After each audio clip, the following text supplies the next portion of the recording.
Makibukas po tayo sa ating pag-aaralan ngayong umaga sa mga awit. Chapter 46, verse 10 hanggang 11. Dito tayo magbabasa. Awit 46, verse 10 hanggang 11. Kayo ay magsitigil at kilalanin ninyo na ako ang Diyos. Ako'y mabubunyi sa gitna ng mga bansa. Ako'y mabubunyi sa lupa. Ang Panginoon ng mga hukbo ay sumasa atin. Ang Diyos ni Jacob ay ating kanlungan. Amen.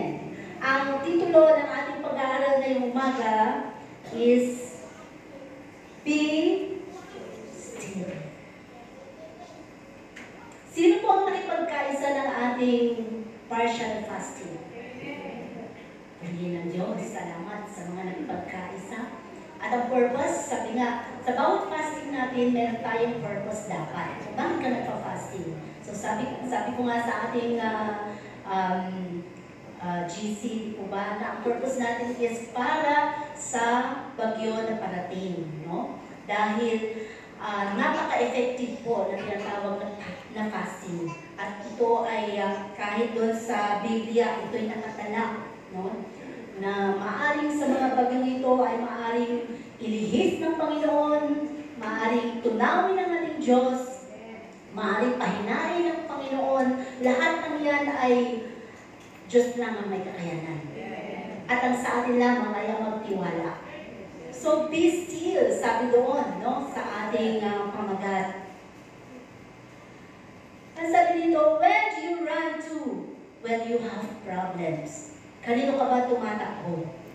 Kung ikaw ay may problema, madali natin sabihin na sa Panginoon, di po ba? Pero actually hindi. Minsan, siya yung pinaka-last resort ng ating mga pinupuntahan. Kalimitan ay doon sa mga nakikita natin na makakapagtulong sa atin o makakaresolba ng ating mga problema. May nakapagsabi na ba sa inyo? Sabi doon, be still and know that I am God. May nakapagsabi na ba sa inyo na, relax ka lang, kapatid. Payapain mo puso mo. Be still, no? Just have peace. Kasi minsan kapag dumadating na tayo sa mga punto ng buhay natin na parang gusto natin mag-panic, gusto natin matakot, mangamba, mag-alala, o ano bang mga sitwasyon na ating nakikita sa ating buhay, may nagpapaalala ba sa atin na, oh, huwag ka mag-panic, huwag ka mag-alala, mayroong Diyos. Naramdaman niyo na ba o narinig niyo na ba ang bulong ng Panginoon? Ng Holy Spirit. Payapain mo lang ang puso mo. Andito lang ako.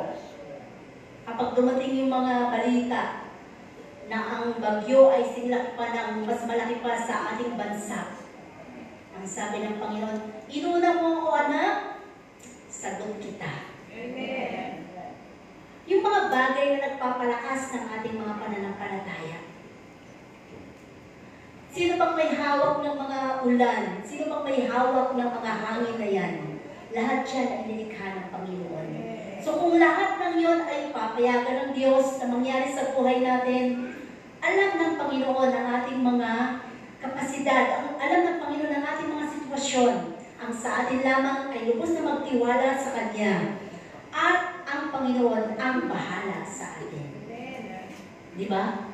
Kung noong pandemic nga na karanasan sa buhay natin, na lahat halos wala ni isang mga churches na nagbukas, pero tayo nanindigan dahil alam natin na kung wala nang mananalangin, wala nang sasamba, sino pa ang makikipaglaban para sa ating mga buhay.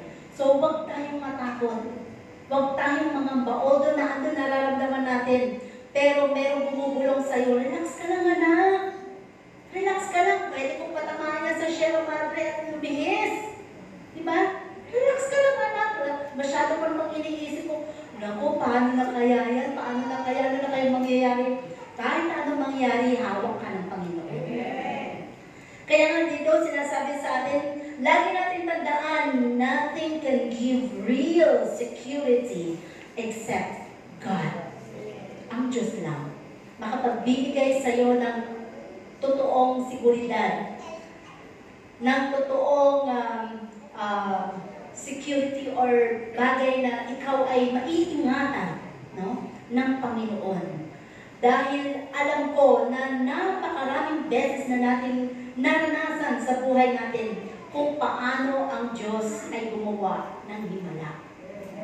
Hindi lang sa ating mga sakit o mga karamdaman, sa bawat sitwasyon, mga bagay na minsan din natin maubos maisip, pero nakita natin ang kamay ng Panginoon, never tayong pinabayaan. No? So, dito ay pag-aaralan natin ang mga things to do in times of crisis. Ano ba ang mga bagay na dapat nating gawin sa oras ng mga kalamidad, pagsubok, problema, o mga bagay na parang puro negatibo na ang iyong naiisip? Una is number one, sabi dito, you have to choose to have faith in God. Have faith in God. No? Piliin mo ang sabi. Ibig sabihin, it is your decision. Pinili niyo ba na sumamba ngayon sa halip na maghanda para sa bagyo? And that is good. Sabi ng Panginoon, akong bahala sa iyo, anak, unahin mo lang ako. Piliin mo, no? To have faith in God. Ang sabi dito sa Mark 4 verse 40, ang sabi doon, Marcos 4 verse 40, ang sabi po doon, at sinabi niya sa kanila, bakit kayo natatakot? Wala pa ba kayong mga pananampalataya? Meron, kaya napakaliit pero mas may rason pa rin ang Panginoon doon yung magkaroon ka nga lang ng liit ng butil ng mustasa kaya ko lang palipat yung bundok So kung meron ka palang ganun kalaking takot, ibig sabihin wala ka sa kasing liit ng mustasa, ng buto ng mustasa, ang faith na meron ka.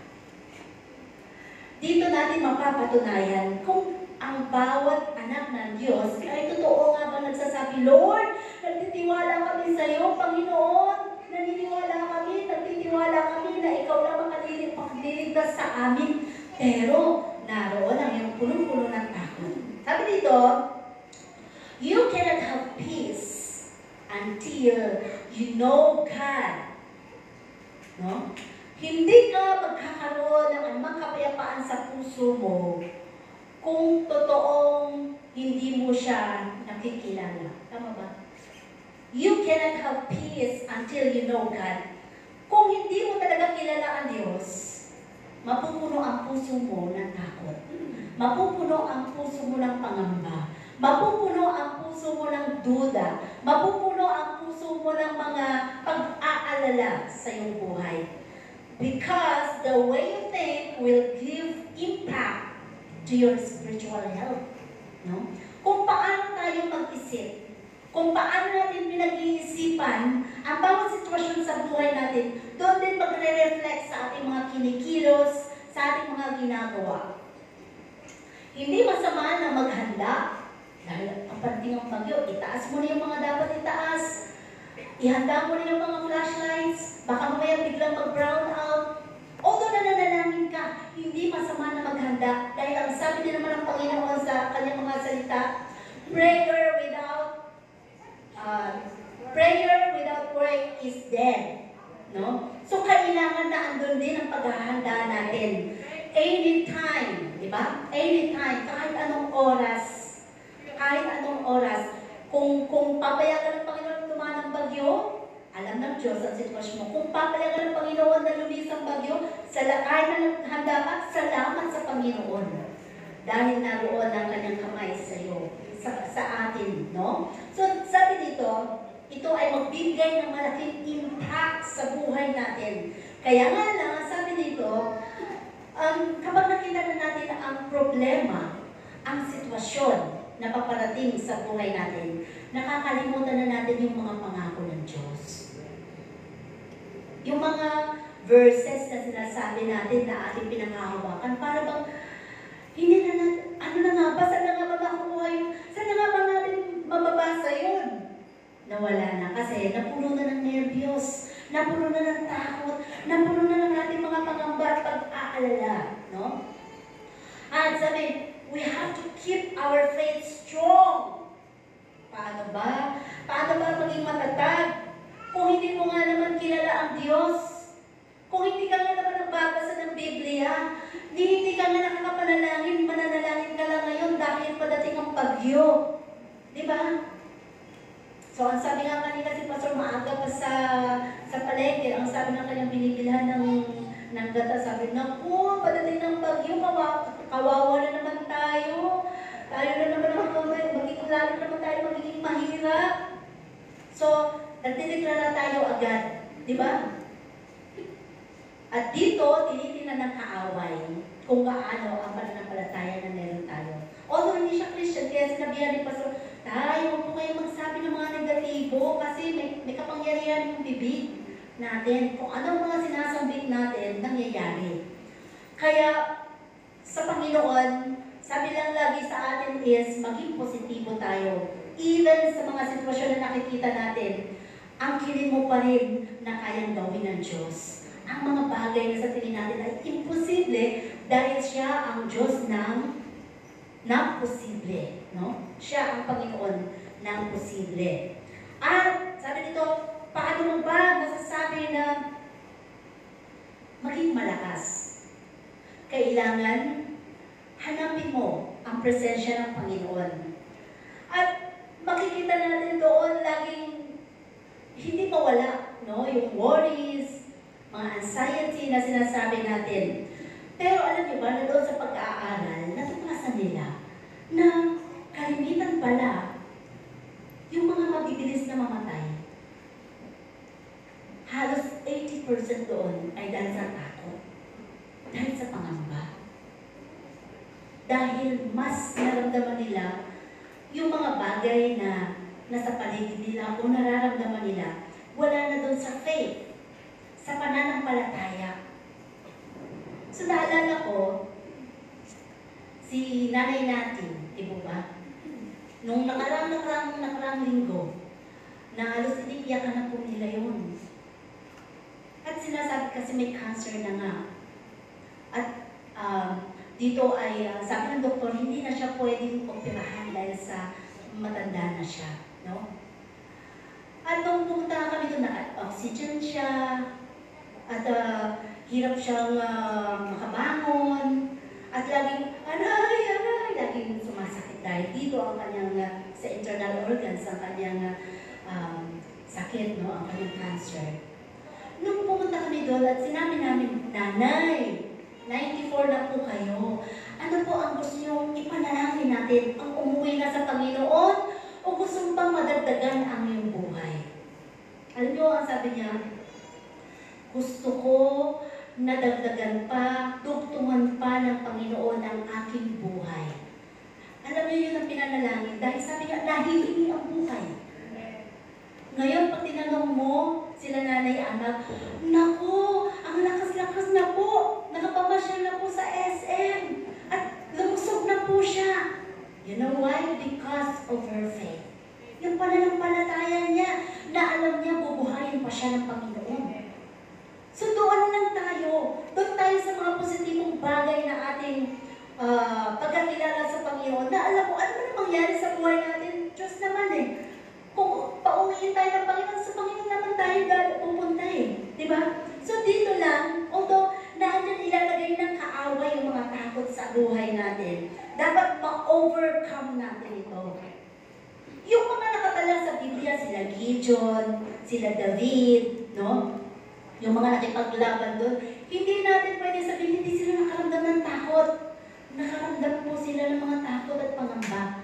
Kaya lang, mas pinatag nila ang kanilang pananampalataya na meron sila sa kanilang puso para para magkaroon sila ng pagtatagumpay sa kanilang buhay. Ganon din sa atin.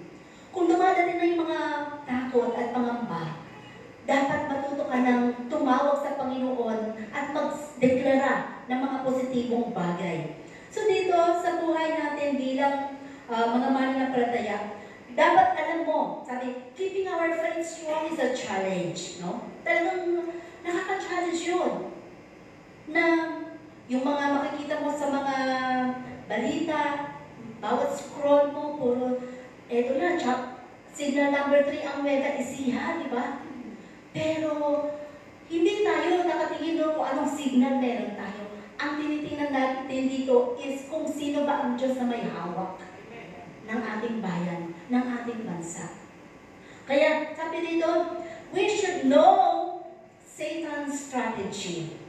Kasi, lagi nang sinasabi na ang strategy lagi ng kaaway sa atin ay ang takutin ka, bigyan ka ng mga pag-aalala, bigyan ka ng mga pangamba, at duda, no? So, lagi mong tandaan, we are not in a playground, but in a battleground. Hindi tayo dito nakikipaglaro, hindi tayo bawat araw nakikipag-battle tayo sa ating mga buhay. So dito may mga takot, pangamba. Sa mga takot natin, mga estudyante natatakot na bumagsak, hindi ba, sa kanilang pag-aaral. Kaya nga, ikaw ba bilang Kristiyano, alam mo kung sino mga nangongopya, di ba, sa mga classmates mo? Nasabihan mo na ba sila na, uy, masama yan? Hindi bakit? Kasi isa rin ako sa nangongopya eh. Sabi nga, it's better to cheat than to repeat next year. Kaya, wala kang lakas ng loob, di ba? So, hindi na napapanindigan yung tama sa mali. Kaya, sabi dito, may mga bagay tayo na akala natin minsan ay okay lang, pero sa harap ng Panginoon na hindi pala aprobado. Sa mga worries natin, no? Sa mga worries ng ating buhay, yung mga social media, sino mahilig dito, nauubos lang ang oras. Akala mo umaga pa, yung pala hapon na. Kasi kaka-reels, kaka-TikTok, di ba? Tapos pag nag-post ka doon, nakita mo wala man ang nag-like. Merong nag-like, isa lang, nanay mo pa. May nag-heart, boyfriend mo pa. Kaya lungkot na lungkot ka. Di ba, apektado ka? Tapos sinahanap mo yung kaibigan mo. Nakita ng kaibigan ko itong aking post, di man lang nilike, di man lang hinart. Galit na galit ka ngayon. Siguro nang-iingit siya, ba't niya nilike? Diba, ang dami-dami mo ng kaisipan na nilalagay sa puso mo, sa isip mo, at doon ay nagkakaroon ka na ng mga negatibo, no? Na hindi dapat. Dahil lahat ng yan ay strategy ng kaaway sa atin para panghinain ang ating mga pananampalataya, no? So, ang ating buhay, journey, sabi, journey is not how long you walk. Hindi pag-uusapan natin kung ilang taong ka na dito bilang Kristiyano. Kundi, sabi dito, but who is with you along the journey? Sino bang kasama mo sa iyong paglalakbay bilang Kristiyano? Totoo ba na kasama mo ang Diyos? Kasama natin ang Diyos. Diba? Di ako matatakot. Di mangangamba, pero hanggang awit na lang minsan. Hanggang kanta na lang. Minsan, hindi natin naiintindihan sa mga pag-aawitan, altar calling, o doon sa mga, minsan nagpipray tayo, tapos may iyak ng iyak, minsan tulo na tulo ang luha mo. May mga iba na ano ba ito, napaka-arte, iiyak-iyak pa, sisigaw-sigaw pa. Ay siguro laki ng problema niya, kasi siya iyak ng iyak ngayon. Hindi mo alam kung gaano kalalim ang kanyang relasyon sa Panginoon. Kaya hindi mo talaga maintindihan. Minsan sa mga mensahe pa lang ng Di ba napapaluha ka na? Kasi nararamdaman mo, alam mo yung relasyon mo sa Panginoon. Damang-dama mo ang katapatan niya sa mga lyrics ng awit na yun. Kaya umiiyak ka. Kaya huwag kayo mag-misinterpret. Baka may problema na naman yan, kaya umiiyak. Bawat isa sa atin may personal na relasyon sa Panginoon. Hindi lahat na umiiyak ay dahil may problema. Napakarami sa mga anak ng Diyos, iniiyak nila yun dahil sa kabutihan ng Diyos. Ang kanilang nararanasan na sa bawat araw, damang-dama nila na hindi sila iniwan ng Panginoon. Be still and know that I am God. Kaya kailangan kilala mo ang Panginoon. At maging sa mga kapwa natin, kapag nakikita natin na umiiyak sila, ikaw hindi man lang napakatigas ng puso mo, hindi ka man lang mapaiyak, o kung ano pa mang bagay. Kasi ako ay isang lalaki at hindi ako dapat umiiyak. Dahil kapag umiyak daw ang lalaki, ay mahina. No. Sa harapan ng Panginoon, yung mga umiiyak na mga lalaki, sila yung pinaka-mahalaga sa harapan ng Panginoon. Dahil yung matigas na puso nila, winasak ng Diyos. At nakita na, oo nga Lord, wala akong ka-pray-pray ngayon, ikaw lang talaga. Ikaw ang pag-asa ko, Panginoon. Doon sa Balintawa, yung isang kalalakihan doon, ang sabi niya, alam niyo po, Pastora, sabi na kay Mami, alam niyo po, Pastora, talagang ako sa bahay natin, hindi ko talaga pinapakita sa kanila na ako ay mahina, hindi ako umiiyak, namatay ang magulang mo, hindi ako umiiyak. Pinapakita ko talaga sa kanila na ako ang masusunod, ako ang matatag, ako ang matibay. Nung nakilala ko ang Panginoon, hindi ko alam kung bakit tulo ng tulo ang luha ko. At nakita ko pinalambot na pala ng Diyos ang puso. Kasi ang Panginoon lang talaga ang pwedeng magpalambot ng ating mga puso. Sintigas man niya ng bato. So, sa buhay natin, kung kilala mo ang Diyos, kahit maiksing mensahe lang, di ba, pag natouch ang puso mo, naiiyak ka, oo nga po, nagbibig mo Panginoon. Si Tom, sabi doon. Si Tom na isang mag-aaral. Nung siya'y nag-aaral ay nakita ng kanyang teacher ng kahinaan ng kanyang utak. So siguro doon sa kanilang klase, siya lang yung pinakamahina. Kaya sabi niya, Tom, ikaw ka nang pumasok ha. Dahil hindi mo naman naintindihan yung mga leksyon natin eh. Huwag ka nang pumasok bukas. So umuwi siya at umiiyak sa kanyang ina. Ang sabi niya, nanay, sabi ng teacher ko, huwag laro ako pumasok bukas. Ay bakit daw? Ay kasi bobo daw ako. Hindi, pumasok ka bukas. Pumasok ulit si Tom. Pagpasok niya, gumawa ng sulat yung kanyang teacher at sinabi, ibigay mo ito kay nanay mo ha, at ipabasa mo sa kanya. Nung umuwi si Tom, dala-dala niya yung sulat. Nanay, may pinadalang sulat ang teacher ko. So, ang nakasulat doon, huwag mo nang papasukin ang anak mo dahil hindi naman niya naiintindihan ang mga leksyon namin. Masasayang lang ang kanyang pagpasok. So, bilang magulang, syempre, sobrang lungkot niya. Sobrang nabagabag at sobrang parang nawasak ang kinabukasan ng kanyang anak sa ganung bagay na kanyang narinig o nabasa sa sulat ng kanyang naguro ng Tom. Alam mo ang ginawa ng ina? Nagtyaga siya. Tinuruan niya hanggang sa makabasa. Kasi wala na talagang bobo. Nasa pagtsatsaga lang yan. Dito nakita ng magulang niya at natuto si Tom. At alam mo, nung siya ay lumaki na, siya ang kauna-unahang naka-invento ng fluorescent light. Ng bulb, di ba?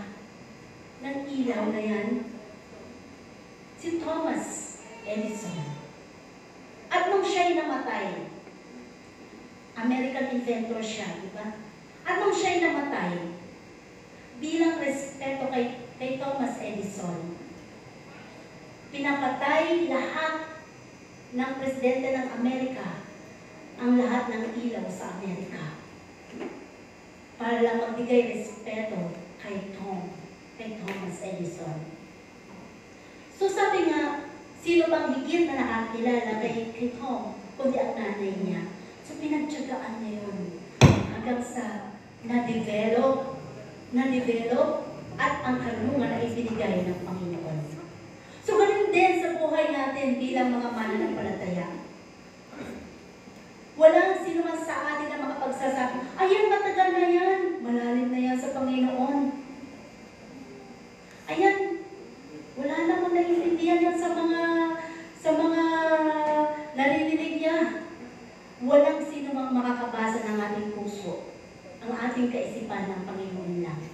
Kaya ikaw at ang Diyos lang ang pwedeng makipag-usap at makakakilala sa iyo in person, no? Sa personal mong buhay.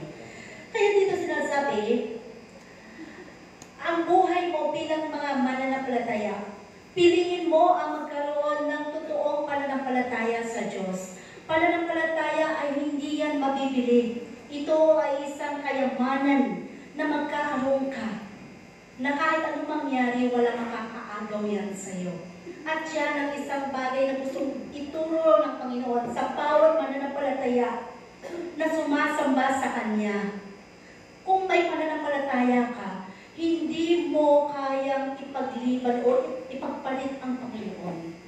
Dahil alam mo, kanino galing ang buhay, kanino galing ang anumang bagay sa sanlibutan, dahil naniniwala ka na dahil doon sa pagkakilala mo sa Kanya, siya lang ang may kakayanan na mag-control sa lahat. Number 2, things to do in times of crisis. Choose to trust God. Piliin mo na magtiwala sa Diyos. Kasi pwede namang hindi piliin eh. Kaya, ang habol ng Panginoon is, choose to trust God. Piliin mo. It means surrendering to God. Pag sinabi mong nagtitiwala ka sa isang tao, kaya mong isurrender ang buhay mo. May kasalanan ako. Kaya kong isurrender kay Teacher Jenny. Kaya kong mag-surrender sa kanya dahil kilala ko kung sino siya. Dahil kilala niya ako. Kaya magtitiwala ako sa kanya dahil alam ko na pag nag-surrender ako sa kanya, hindi niya ako ipapahamak. Ganon din sa Panginoon. Kapag ang isang mananampalataya ay totally na nag-trust sa Panginoon, alam niya na hindi siya pababayaan ng Diyos.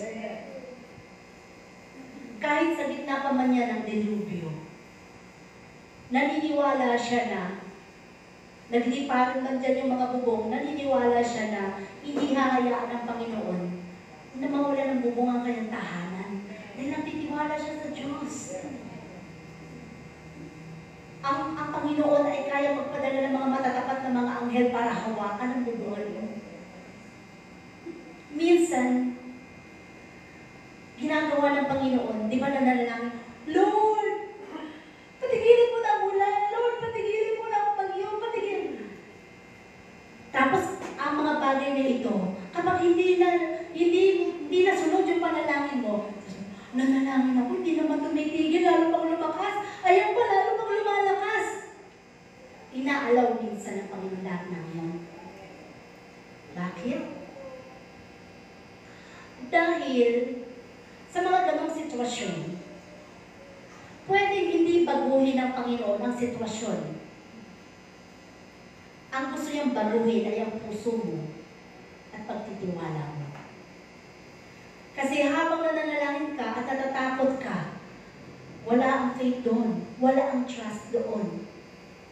Mas pinapayagan ng Panginoon na ma-adapt mo, Lord, nariyan na ang bagyo. na nararamdaman namin pang nagtutumbahan ng mga puno. Pero naniniwala ko, Panginoon, na kaya mo kaming sagipin, na kaya mo kaming proteksyonan, na ibigay ang mga pabor na ito kahit naririnig namin ang lakas ng hangin. Yun ang gusto ng Panginoon. Kasi minsan inuutusan natin ng Panginoon, di ba? Lord, patigilan mo lang pag Lord, patigilan mo lang mga ulan na to. Lord, patigilan mo lang pagbaha. Alam ng Panginoon lahat yun. Bumaha man dyan, lumakas pa ng hangin o ano pa man. Ang gusto ng Panginoon, puso mo. Payapain mo. Lord, bumaha man dyan. Maalis pa lang mga puno dyan. Naniniwala kami, Panginoon, na hindi mo kami pababayaan. Yun ang gusto ng Diyos. Ang pagtiniwala mo sa Kanya dahil kailanman hindi ginusto ng Panginoon na ikaw ay mapahama. Ikaw na nagtitiwala sa Kanya. No? So, choose to trust God. It means surrendering to God. Trust is anchored on the Word of God, not on circumstances. Naka-angkla ito sa Word of God. So, gamitin mo ang mga alam mo, mga verses, mga pangako ng Diyos habang ikaw ay nananalangin. Gamitin mo. Nararamdaman mo man dyan kung ano ang mga nasa paligid mo na nakaka-trigger ng iyong nararamdaman.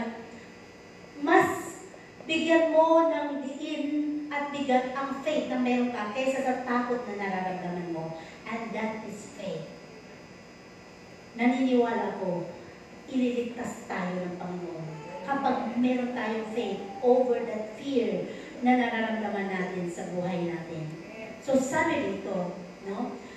Trust is anchored to the Word of God. Yung Word of God, kaya lang, paano mo nga mai-aangkla doon sa salita ng Diyos kung ang isang Kristiyano ay walang alam na pangako ng Diyos? Kaya talagang mapupuno ka ng takot. Ang sabi nga, hindi mo na po kami sasamba kasi natatakot kami padating na po ang bagyo. Sabi, kailangan mas ma-overcome yung takot na meron ka. Mas malaki ang Diyos na meron tayo kaysa sa mga bagay na inaantay mo. Kapag inantay mo ba yan at abangan mo yan, sigurado ka ba na secure ka? Mas secure tayo sa isang Diyos na makapangyarihan na may-ari ng langit at lupa. At yun ang hinahanap ng Panginoon sa atin. No? So sabi, anchored not on circumstances. So minsan binabago ng Diyos ang buhay, hindi binabago ng Diyos ang sitwasyon, kaya paliwanag ko kanina, kundi ikaw mismo, ang puso mo, ang babaguhin ng Panginoon. Kaya mo ba magpasalamat? Sa gitna na naandyan yung bagyo, naandyan yung malakas na hangin. Salamat. Salamat dahil alam ko, hindi mo kami pababayaan. Salamat, Panginoon, dahil naniniwala kami, masigit kang malaki kaysa sa bagyo na yan. Yung kaya mo siyang pasalamatan, ibig sabihin, kilala mo ang Diyos na tinatawagan mo. The best way to express trust in God is worship. Sino dito kapag dadyan yung hangin na malakas na ulan, kanta siya ng kanta. Nag-worship siya. Kasi ino-overcome nga niya yung takot niya eh.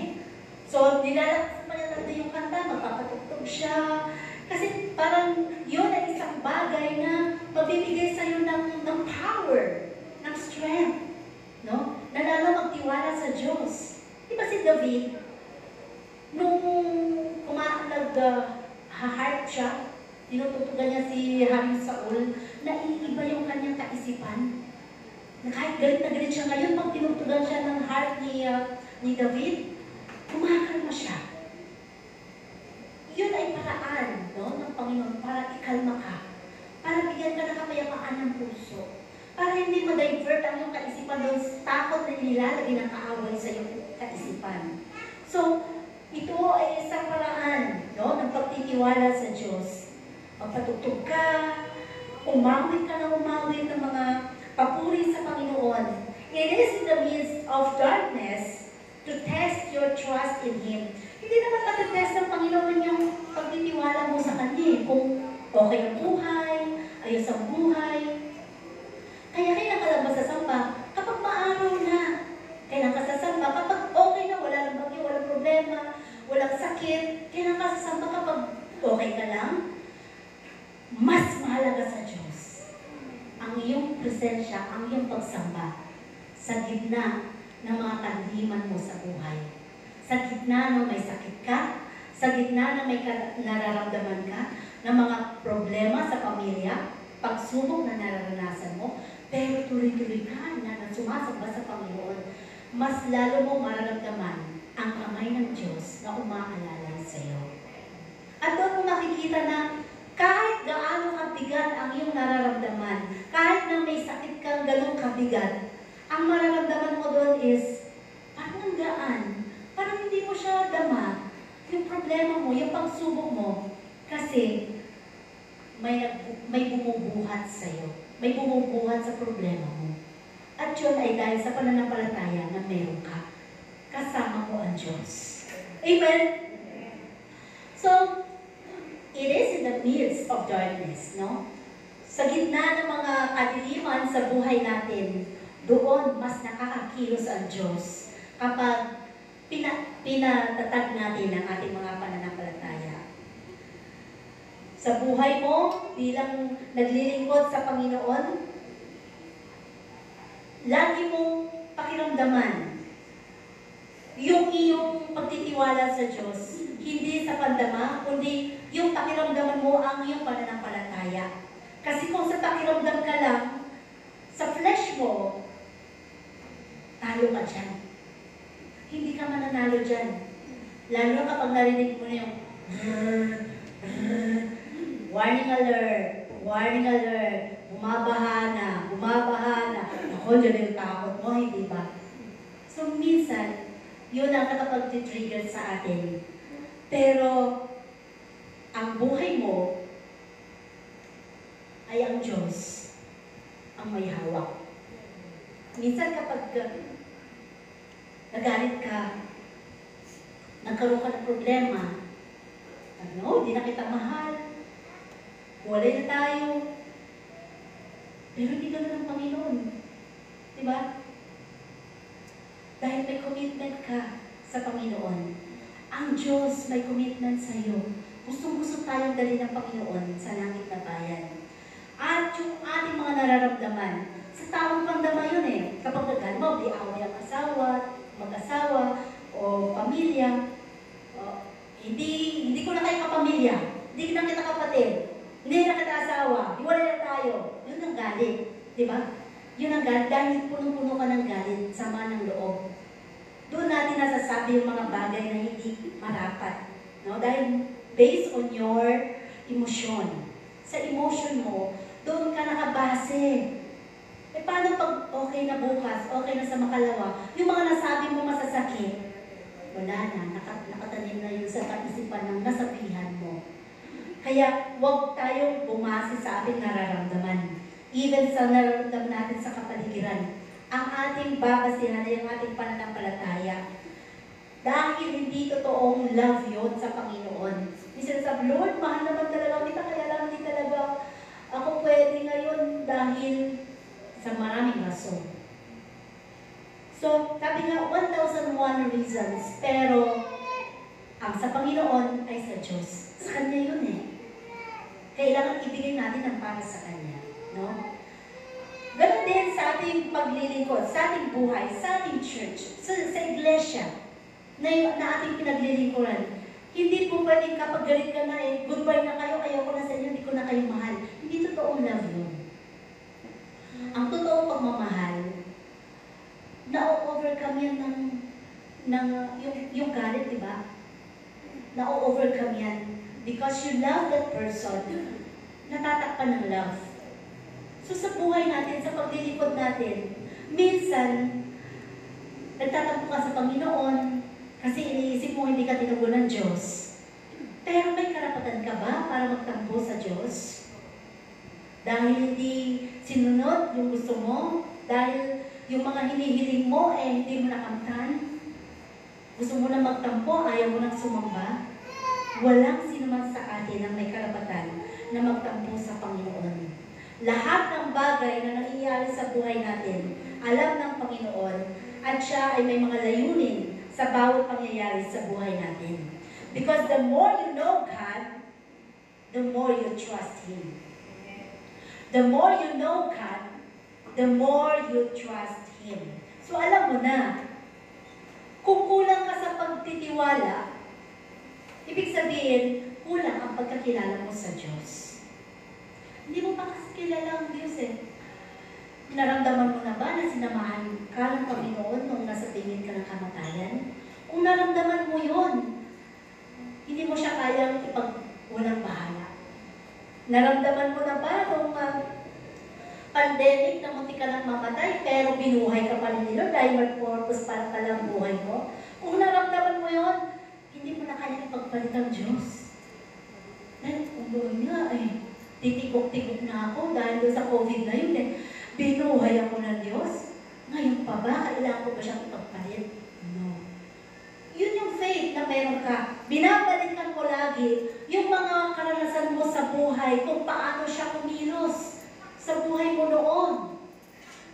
At doon nakikita mo na ang Diyos ay consistent na umaagapay sa iyo.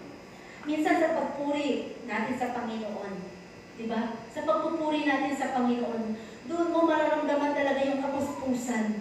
Yung dama mo na ang Panginoon ay nasa presensya mo. Dama mo ang kanyang presensya sa buhay mo. At huwag mong pakawalan yun. Panghawakan mo yun. Dahil kapag naroon ang presensya ng Panginoon sa buhay mo, maniwala ka at hindi, hawak ka ng Panginoon. At lagi mo itong tandaan, extended ang pagmamahal ng Diyos. Even sa mga pamilya natin na hindi pa nakakakilala. So sino pa ang makikipaglaban sa Panginoon para sa pamilya mo kung ikaw mismo mahina ang faith mo? Kaya kailangan palakasin mo ang pananampalataya mo, ikaw na nakakakilala sa Diyos. Number 3. Number 1 is choose to have faith in God. Number 2, choose to trust God. And number 3, choose to be steadfast. Ano ba ibig sabihin ng steadfast?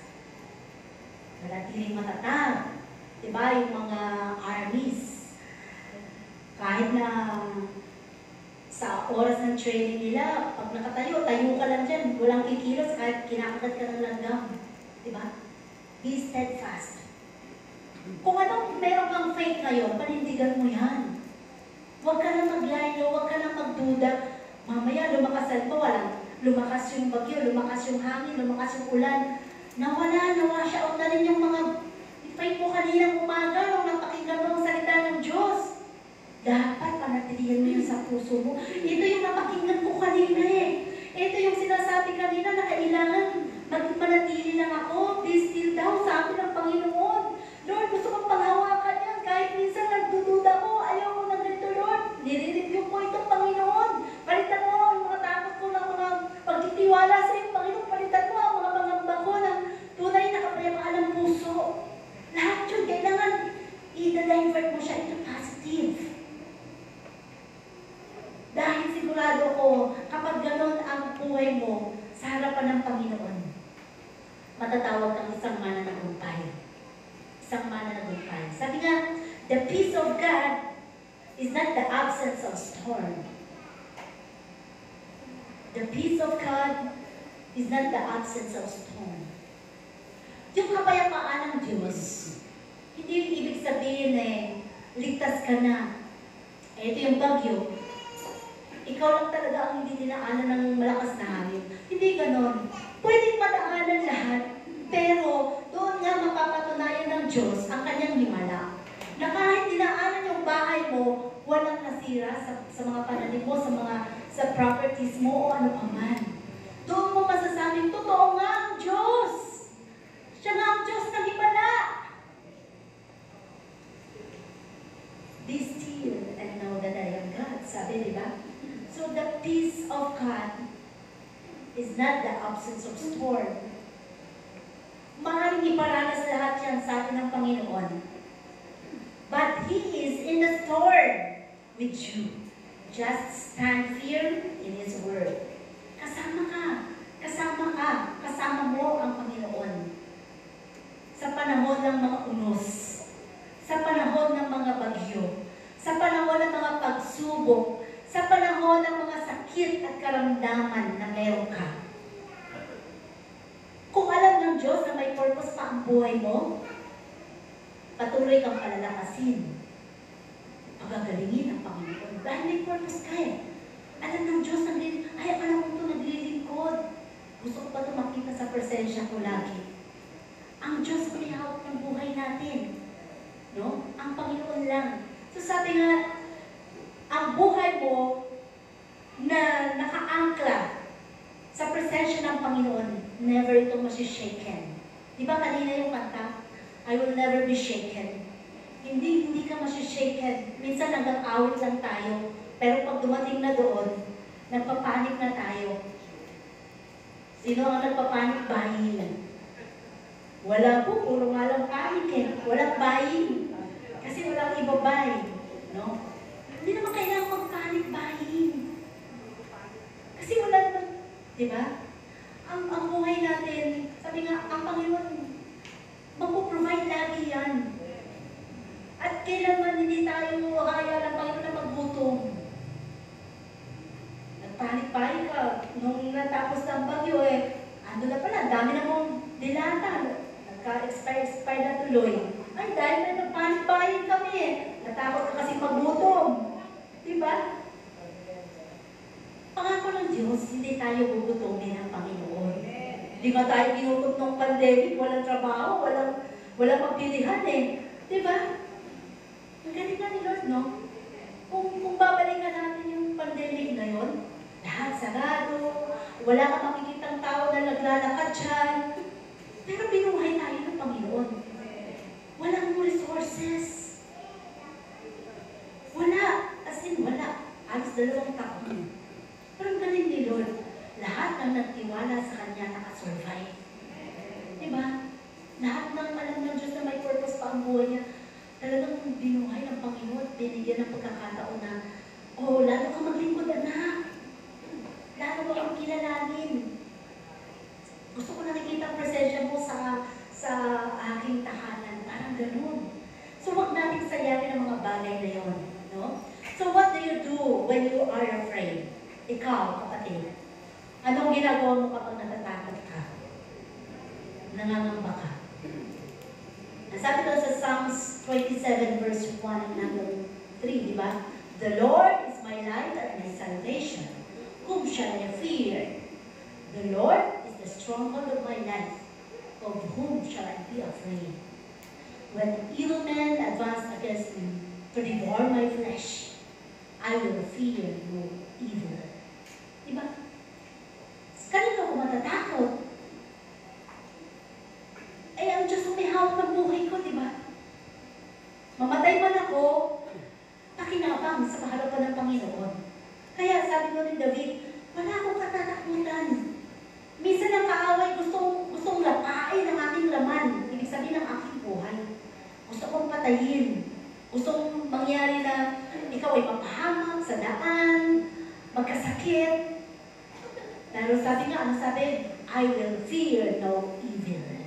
Hindi ako matatakot.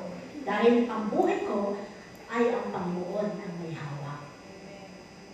So doon mo laging makikita ang mga pangako ng Diyos. Napanghawakan mo lang yun. Lagi kang mag-usal ng mga verses. Lord, di ba sabi mo, Panginoon, be still. So, pahipahin mo ko, Lord. Mag-usal ka ng mga verses. Sabi mo sa Panginoon kasi sabi, every time na nagsasabi tayo ng mga pangako niya, di ba, Lord, sabi mo, ikaw ang healer ko. Sabi ko doon sa Jeremiah, sabi doon, no, for I will restore health to you and heal you of your wounds.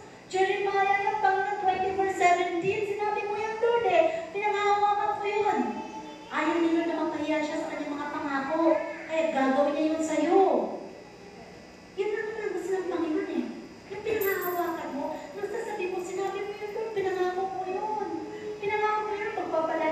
di ba? Sabihin mo kung saan yun. Sa pangako ba ni Lord yun sa buhay mo? Anong verse ba yun? Sabihin mo sa Kanya, gagawin niya sa'yo. Ganun ang Panginoon dahil sinabi, hindi sinungaling ang Panginoon. Kaya lang, hindi nga natin alam. Wala tayong alam sa mga verses. Hindi natin masabi kung saan yun. Sabihin mo kung saan makikita sa Biblia. Para masabi ng anak, totoo nga ang anak ko na to. Tinatandaan yung mga pangako ko. Sinabi pa talaga kung saan nakikita sa Biblia, gagawin ko sa Kanya. So doon mo mapapatatag ang faith mo. No? So, sabihin, kung ano ang ginagawa mo when you are afraid, unang-una is, you have to pray. Manalangin ka. Pray, pray, pray, pray, pray. Pray without ceasing. Manalangin ang manalangin. Dahil yan ang pinaka-the best weapon ng isang mananampalataya. Huwag kang manalangin sa panahon ng dilubyo. Ibig sabihin, doon ka lang mananalangin. Ngayon pa lang dapat nananalangin ka na. Ngayon pa lang dapat sinasangga mo na yung mga padating na mga bagyo. Pinapanalangin mo na siya. Hindi yung mamayang gabi ka pa kasi mamayang gabi dadating ang bagyo. Mamayang gabi ka pa na mananalangin kapag narinig mo, parang ganun. Diba? So lahat ng bagay kayang hawakan ng Panginoon sa ating sa pamamagitan ng ating mga pananampalataya. Magtiwala ka lang, manalangin ka. Nung si David, when fear comes, dumating ang takot sa kanya, he does not allow fear to stay. Hindi niya hinayaan na manatili yun sa kanyang puso. Lagi niyang hinihiling ang kalakasan ng Panginoon. Yung pagtitiwala na naandun lang siya lagi sa presensya ng Panginoon. Ano bang mangyari, Lord? Basta ikaw lang tatawagin ko. Ano bang mangyari, Panginoon? Ikaw lang ang may hawak ng buhay ko. Ng buhay namin, ng aming tahanan, ng lahat ng anumang meron kami, Panginoon. No? Fear, sabi nga, fear can be a visitor, but not a residence. Dumadaan lang yan. Yung takot. Kasi pag pinatulan mo yung takot, nervyos na. Pag ninervyos ka na, nanginginig ka na. Kapag nanginig ka na, mas mahirap na. Anxiety na yan. Mahirap na yan. Ma-overcome. Kaya kung natatakot ka pa lang, pinapasok ka lang ng kaaway yung takot sa'yo. Hindi matakot ka, nandiyan na yung bagyo. Yan pala yung takot eh. Diba? Tinatakot ka pa lang. Kumbaga sa aso, umaatungal ka. Tinatahulan ka pa lang. Kumbaga sa leon, umaatungal pa lang siya. Takot na tayo. Kumbaga sa ngayon, naandyan yung balita, nakapasok na sa par. Takot na tayo. Kung doon pala sa takot, bagsak ka na, paano mo pa ma-overcome? So kung meron ng takot, dapat may panangga ka na. Yung faith mo, na may panalangin, at may paghahawakan ng salita ng Diyos. So, this is just a visitor, no? Visitor lang siya sa atin. Huwag mong hayaang tumagal yan. Yan ay dapat nire-review mo na agad. Dahil kapag natakot ka at naabot ka na sa pangamba at mga bagay na makarinig ka lang ng konting kalso, ay, ano ba yung tumba? Ay, ano ba yun? Iba na yan. Sobrang takot na yan. Tina-recite mo na yung takot. Konting kalansing ng kaldero, akala ko ay natapon na may pumutok na kung anong bagay doon na napakalakas. Mahirap na yon. Wala ng power ang pagiging Kristiyano mo. Lahat ng mga bagay na ito, kayang daigin ng kaaway sa buhay natin. Kaya kang i-control ng kaaway. Kapag pinairan mo yan, kapag iyong pinanghawakan ng takot na yan. Kaya dapat review mo na agad yan. At kailangan ma-reside doon ang faith mo, ang trust mo sa Panginoon. At maging steadfast ka, matatag ako sa aking pananampalataya. Hindi ako matitinag dahil anak ako ng Diyos. Ganun dapat ang isang mananampalataya. No? So, sabi nga, God guides us as we go, not before we move. Sasamahan ka ng Diyos kapag ikaw ay kumikilos. Hindi doon sa point o sa panahon na bago ka kumilos. Kaya nga, di ba, sabi ko nga kanina, prayer without action is dead. Di ba? So, kailangan kumilos ka. Kung meron kang pananampalataya, nananalangin ka, kumilos ka din, maghanda ka. Dahil lahat ng yan ay isang bagay na pinapakita mo lang sa Panginoon na ikaw, kasi pag hindi ka kumilos, nanalangin na ako, naniniwala ako, hindi kami dadaanan dito ng bagyo, wala kang ginagawa. And that is dead faith. Nanalangin ka. Oo, kailangan mo rin kumilos. Kailangan may action. Kailangan may action. Kasama ng faith mo nun. Hindi ibig sabihin wala kang faith nun. Meron. No? Kailangan may action din. Habang ang faith mo ay naroon. At sabi nga dito, sa buhay natin, no? Bilang mga mananampalataya, ikaw na naglilingkod sa Panginoon, huwag mo hayaang sirain ang kaaway. Yung anumang natitirang faith na meron ka sa puso mo. At ayon sa pag-aaral, ang sabi, mababawasan ang sobrang kalungkutan mo, ang pagiging magagalitin mo,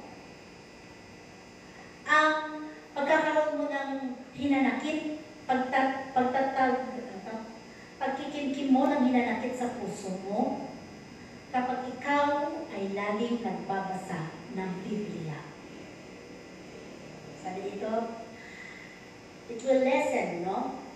The feeling of loneliness, your anger issues, bitterness, at anumang bagay na negatibo. Kapag ikaw ay nakapagbabasa ng Biblia. Bakit? Kasi salita ng Diyos yun. Powerful yun. Actually, ang Bible na to, wala naman itong kapangyarihan eh. Kahit isabi mo pa doon sa napupusas, in Jesus' name, in Jesus' name, in Jesus' name.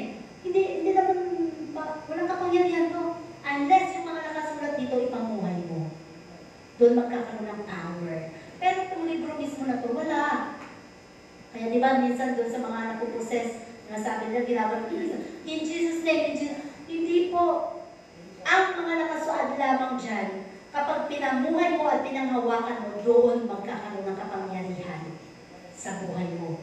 No? So, dito sabi nga, kung ang isang mananampalataya ay totoong nagbabasa ng Biblia, ikaw na Kristiyano, babaguhin ng Panginoon. Unti-unting maalis yung sobrang kalungkutan mo, yung pagiging magagalitin mo, yung pagkakaroon mo ng bitterness sa puso mo, at lahat ng mga negatibo. Kaya, kung ikaw na Kristiyano, at sa buhay nyo, sa pamilya nyo, na isang Kristiyano, at laging ganun pa rin ang ugali, alam na natin, hindi ka nagbabasa ng Biblia. Dahil hindi ka nababago. So, kailangan kasi, may transformation. May transformation tayo. Sa ating pananampalataya, doon tayo tatatag. The more you know God's promises, the less power fear holds. Ang sabi, the more you know, mas marami kang alam sa mga pangako ng Diyos, the less power fear holds.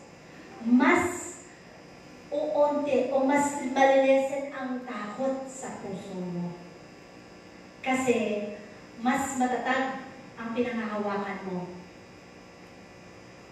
Yung solid rock, si Jesus yun, diba? Yung Word of God, siya yun. Magbibigay ng lakas sa'yo at mag-aalis ng anumang takot sa'yo. So ngayon, sabi dito, sinong excited na makita ang Panginoong Jesus? Mahina, no? Amen. Kasi yung iba, gusto lang, sabi, gusto ko lang dumating si Lord eh. Bakit gusto mo lang dumating? Kasi dami-dami kong problema eh. Gusto lang pala matakasan yung problema. Hindi yun, akala mo ba makarating ka sa langit kapag tinakasan mo yung problema mo? Hindi yun. Isipin mo kung bakit mo gustong ma-meet ang Panginoon. Dahil mahal mo siya, di ba? Dahil gusto mo siyang, gusto mong ma-harvest yung mga bagay na ginawa mo sa ibabaw ng lupa. Para bang, ito na yung crown na yung tatanungin. Kaya gusto mo siyang makita. Kapag mahal mo ang isang tao, di ba? Kapag mahal mo ang isang tao, gusto mo makita, di ba? Kung ano, asawa mo. Sinabihan na ba kayo minsan na, ay, akala mo ba, alis ka? Ba't nandito ka pa? Pero pag mahal na mahal ka, nasasabi sa'yo, alis ka? Lord, sa uwi. Parang ayaw ka niya paalisin, di ba? Parang, gusto ko dapat nandito ka na lang, huwag ka nang umalis. Parang paalis ka. At andito ka pa. Parang, umalis ka na nga na maging masaya ako.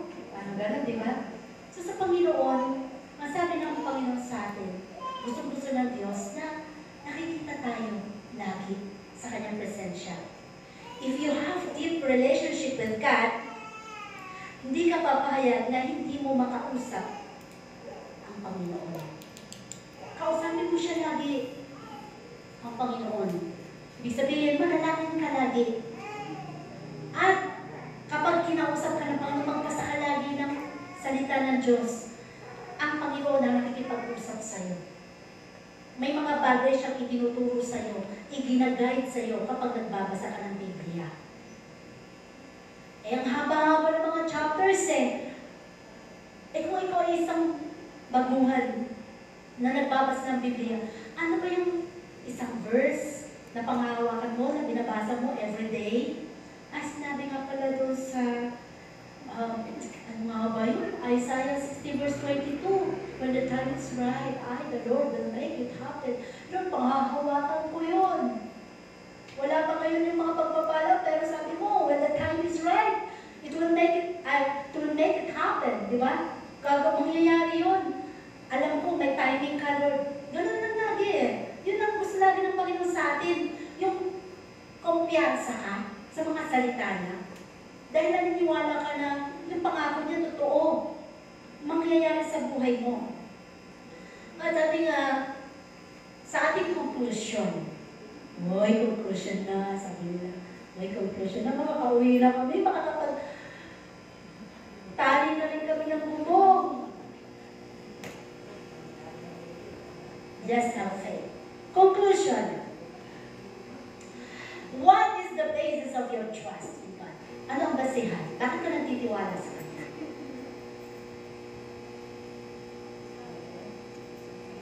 Hindi, sabi natin kanina, hindi mo masasabi nagtitiwala ka sa Diyos kapag hindi mo siya kilala. Hindi mo kaya ipagkatiwala sa Diyos ang sitwasyon kapag wala kang alam ng mga pangako ng Diyos sa buhay mo.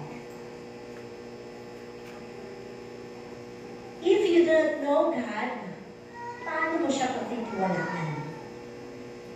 So, ang bawat isa sa atin na mga mananampalataya ay accountable na makilala ng lubos ang Panginoon. Hindi po pwede na kilala mo lang siya. Sasamba ka lang kapag linggo. Nang wala ka talagang kaalam-alam. Anong sabi ngayon sa DepEd? Back to zero. Mga grado ng mga estudyante. Yung mga dati, 90 nung first grading, ngayon 72, 65. Binaba. Back to zero. Bakit? Natuklasan sa pag-aaral, napakahina ang mga estudyante. Pero mo, 4th year na hindi marunong magbasa. Paano nakarating ng 4th year?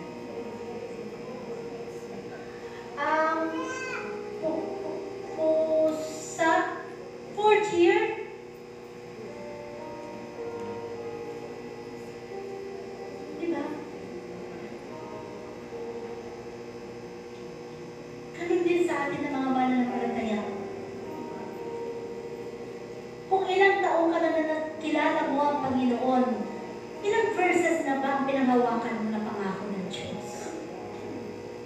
O kahit may isa ka na lang, na siya mo laging kinokontes sa Kanya, pinanghahawakan mo, mapalad ka na kapatid ko, yan ay pinagmumuhay mo. Ikaw ang magiging pinakakawawang Kristiyano.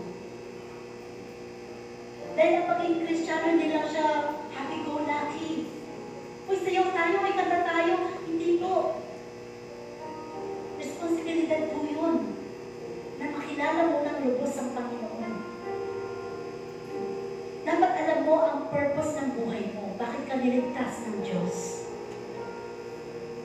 Kung bakit na andito ka ngayon. Kasi ikaw pinahalagahan ka nga ng Panginoon eh.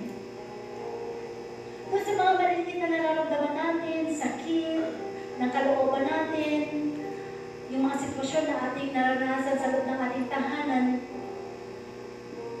kaya-kaya ng Panginoon lahat yun. Although minsan sabi lang, ang hirap naman Lord, ang hirap ng ganitong sitwasyon. Totoong mahirap. Pero, ang lagi lang ako ng Panginoon, magtiwala ka ng anak. Kung bakit ang tagal-tagal na ito, Lord eh, anak ko lang ang pagtitiwala mo. Kaya hindi ko pa inaalis yan eh. Kaya pinapayagan ko pa rin eh. Yung sinasabi mo pagtitiwala, hindi eh. Kasi sa panalangin mo parang para ka ng galit sa Panginoon eh. Bakit hindi ko pa rin tinutugon, Lord? Hindi pa rin pagtitiwala yan, anak. Kasi kung totoo nagtitiwala ka sa akin, kahit may ganong sitwasyon sa buhay mo, masaya ka na natin ko. Hindi ka nagko-question sa akin, bakit Lord, tagal-tagal na nito? Gusto ko lang sumuko. Anak, habang may buhay, may pag-asa. Ako nga, hindi kita sinukuan eh. Ilang beses mo ba akong pinakmil? Ilang beses mo ba akong iniwan? Sinukuan ba kita, anak? Parang gano'n yung dating ng Panginoon sa atin. Pero tayo, makaramdam lang tayo ng galit, sama ng loob, takwil agad. Pero hindi eh. Mahal tayo ng Panginoon. Mahal tayo ng Panginoon. Faith will grow based on your knowledge about Him. Lalalim ka lang sa iyong pananampalataya, depende sa pagkakilala mo sa Kanya. Kung totoong kilalang-kilala mo ang Diyos, baliwala sa iyong mga sinasabing katitisuran,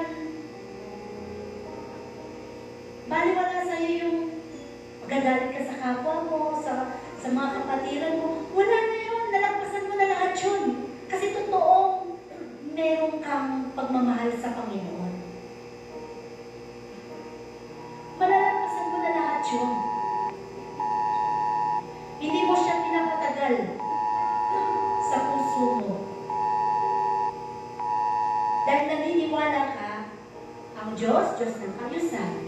Diyos, Diyos ng mananagumpay. Kaya, sino pa ba ang pwede mong takbuhan na mas makapangyarihan sa Diyos? Wala na. Kaya sa Diyos lang talaga tayo makakaasa sa mga bagay na ating mga kinakaharap. Do not judge the situation by what you see. Ano ba na nakikita mo sa kapaligiran? Sitwasyon ng pamilya mo. Huwag mo husgahan. Naku, ano ba to? Paulit-ulit na lang. Wala nang katapusan. Hindi ka na nagbago.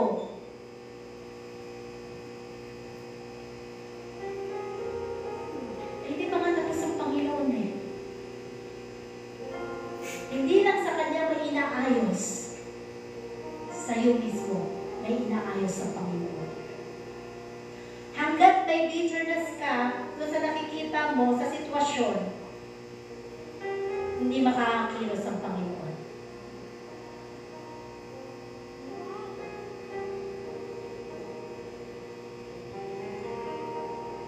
Ang gusto lang lagi ng Panginoon is accept every situation. Kung ano nakikita mong sitwasyon, sige Lord, mo para mabago ako, mahubog ako, makilala kita ng lubos, okay, Panginoon, tinatanggap ko. Huwag mo lang utusan ng Panginoon. Alam ng Diyos ang kanyang posisyon. Sabi nga, do not judge the situation by what you see, but by what God has promised you. Ano ba pinangako sa iyo ng Panginoon? Yun ang paghawakan mo. Mananagumpay. Magiging kang mananagumpay. Pinangako ng Diyos sa iyo yun. Eh bakit talunan ka? Ay, ang tagal-tagal na doon eh. Gusto na, ayaw ko na. Suko na ako. Ay, wala pa nga doon sa sinasabi na magiging kang mananagumpay. Wala pa. Kaya hindi na talaga mangyayari yun. Ang magiging mananagumpay ka. Eh ngayon pa lang sumusuko ka na. Ilang taon mo naman pinanalangin yan? Isang taon. Isang taon na po, Lord. Isang taon na. Ako, Diyos ko po. Sabi ng pastora, yung asawa ko, pinanalangin ko, 23 years na mabago. After 23 years, habang ako'y naglilingkod sa Panginoon bilang pastora,